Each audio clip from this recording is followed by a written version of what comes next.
Il y a des moments où tout paraît bloqué, où la vie semble te tourner le dos.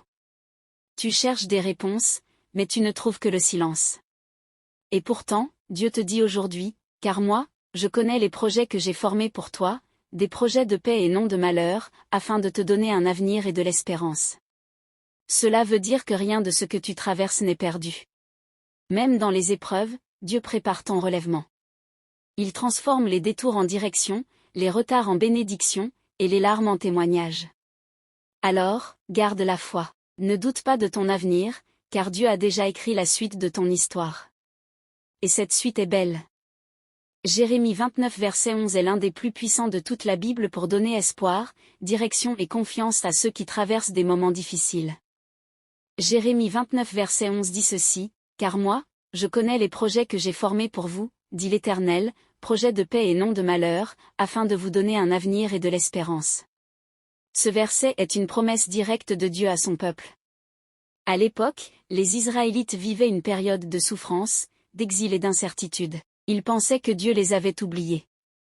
Mais à travers Jérémie, Dieu leur dit, « Même si aujourd'hui tu ne comprends rien, moi, je travaille dans le silence pour ton bien. » Cela veut dire, Dieu n'est jamais pris au dépourvu par nos problèmes.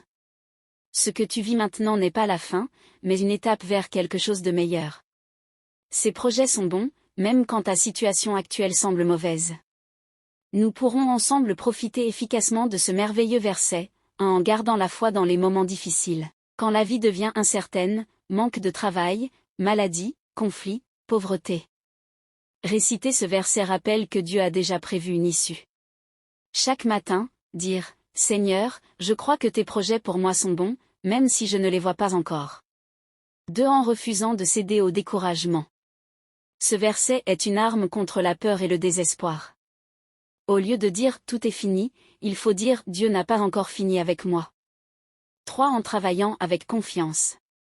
Il ne suffit pas de prier, il faut agir avec foi, chercher, apprendre, semer, aider les autres. Croire que chaque effort compte dans le plan de Dieu.